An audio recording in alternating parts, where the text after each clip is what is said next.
pabilog ang gawin natin dito, at least hindi nadudurog. Tapos partneran natin yan ng easy at creamy sauce. Naku, napakasarap talaga. Alam nyo ba na hindi na tayo mahihirapan dito dahil hindi na tayo magbabalot. So una nga mga mare ay naghiwa na ako ng ham. 5 pieces nga pala ito at ganito kaliliit yung aking hiwa. Nagready na nga din pala ako ng cheese para sa ating filling. Tapos gagamit nga pala ako dito ng half kilo ng chicken giniling. Nakagiling na nga din pala itong aking binili. Tapos titimplahan ko lang yan ng salt, pepper, garlic powder at saka paprika. Kung wala namang paprika mga mare ay ayos na ayos lamang. Inilagay ko na nga din pala itong ham. Nag-add din ako ng 2 tablespoon ng harina, isang itlog, tapos 5 pirasong kalamansi na piniga. I-mix-mix lang natin ito mga mare para mag-combine lahat ng ingredients na ating inilagay. Ito naman ay optional pero naglagay ako ng mozzarella cheese dahil meron pang natira dito sa ref at baka masira. Pero kung gusto nyo talaga ng cheesy bukod sa ating filling na ilalagay sa gitna ay pwede kayong mag-grate ng cheese dyan. So dito nga sa sinabi ko hindi na tayo yung magbabalot sa cling wrap. Balikuha lang tayo ng amount na gusto natin tapos maglagay na tayo ng cheese sa gitna at bilog-bilugin lang natin ito. Tapos iko-coat lang natin ito ng breadcrumbs bago natin prituhin. So sa half kilo nga pala na chicken giniling na ating ginamit ay nakagawa ko ng 12 pieces na balls at medyo malalaki nga ang sizes nito. Pero kung gusto nyo ng mas marami, iliitan nyo na lang yung portion ng balls ninyo para marami ding serving. Heto mga mare, i-deep fry natin ito. Much better kasi kung deep fry para even yung pagkakaluto. Medyo may patalsik-talsik effect nga heto kaya gumamit ako ng splatter. Ang ganda nito mga mare, hindi na kailangan nung pantakip talaga ng mga kawa at kaldero. Itong splatter lang ay okay na. Ilalagay ko yung link sa comment section kung bet nyo din. Sa oras naman, mga 8 to 10 minutes okay na yan. Basta nag-brown na siya, ilutong-luto na itong ating cordon bleu balls. Itong first batch ko nga ang ganda ng pagkakaluto. Yung cheese hindi lang talaga siya nag-melt dahil regular cheese yung gamit ko. Pero kung gusto nyo ng melt, mozzarella na lang o kaya yung quick melt cheese yung ilagay ninyo. So habang nagluluto ako ng mga next batch, ay gumawa naman ako ng sauce nitong ating cordon bleu balls. Bali naglagay lang ako ng mga 2 tablespoon ng butter, 2 tablespoon ng harina, tapos minix ko lang at naglagay na din ako ng evaporated milk. Nag-add ako ng konting quick melt cheese dito, pwedeng regular, pwedeng mozzarella, tapos nag-add ako ng garlic powder, pepper, paminta, at nitong basil leaf. Dito sa sauce mga mare, maraming version, pero ito lang yung naisip ko kasi usually ito talaga yung ginagawa ko. Medyo maalat at medyo may pagkatamis-tamis itong ating sauce. So nung okay na itong ating sauce, malapot na siya at sakto na yung lasa ay nag-plating na ako. In fairness naman, mas okay yung ganito. Marami akong napapanood kaya trinay ko na din. Kasi nung nakaraan gumawa ko ng cordon bleu, talagang nadurog siya. Kasi yun kailangan maganda yung pagkakahulma mo para intact talaga yung cordon bleu mo. At least dito sa ating cordon bleu balls, ibibilog-bilog mo lang yan, ipiprito mo, aba ay okay na. At bongga mga mare, nasarapan naman ako dito sa aking luto. Lalong-lalo na kapag isasawsaw mo dito sa ating sauce. Masarap siya kainin kapag mainit-init at perfect din talaga sa kanin. Habang kinakain ko nga ito, nakita ko na para siyang kariman yung binibili sa mini stop noon. Pero itry nyo to mga mare, sobrang sarap at madali lang din talagang gawin. Tinikman na nga din itong aking asawa at masarap daw. Syempre, lagi namang masarap dahil kapag hindi masarap, baka hindi ko siya paglutuan. Charis.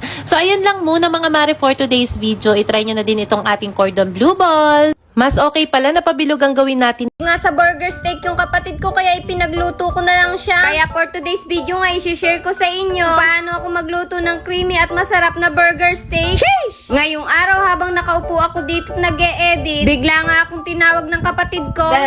Oo. Nagagawa ka ba? Oo, nag-e-edit ako. Nagugutom kasi ako eh. Oo. Kumain ka. Gusto ko ng burger steak. Ay, labayan mo ako, napakainit.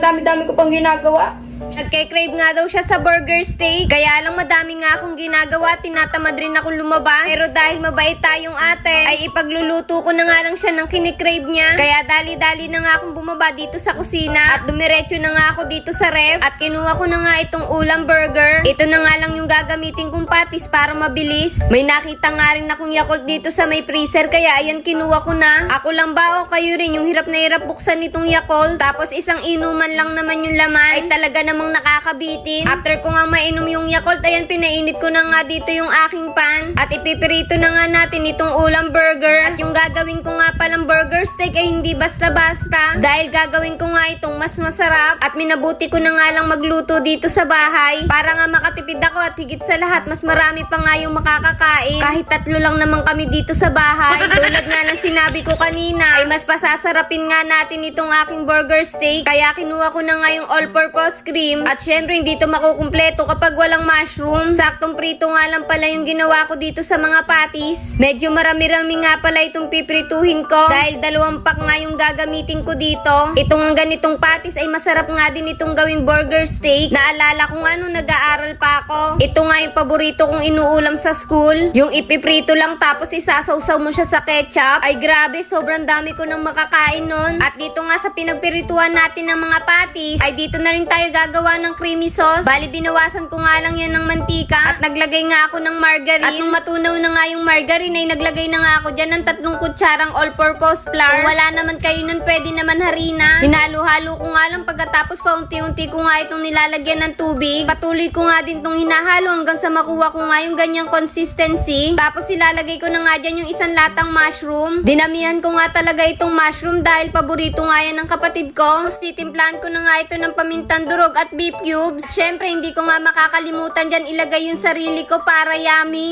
Walang ganon!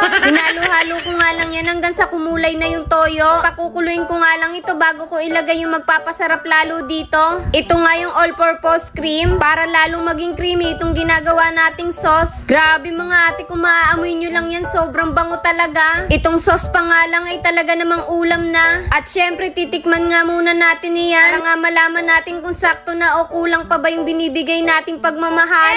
Walang ganon! At nung okay na nga, ibinuhos ko na nga dito sa ating mga patties. Pwede rin naman kung gusto nyo, ihalo nyo na nga dun sa sauce yung mga patties. Pero ako, ganito nga lang yung ginagawa ko. At syempre, bago nga natin ito ibigay sa kapatid ko, titikman muna natin yan. Kaya tara mga ate, kain tayo. At unang kagat, first bite. Ang sarap! Promise mga ate, ang sarap talaga nito. Kaya kung gusto nyo maging mas masarap yung burger steak nyo, ganyan nga lang yung gawin nyo. At dahil natikman ko na nga ito, ay tatawagin ko na nga dito yung kapatid ko.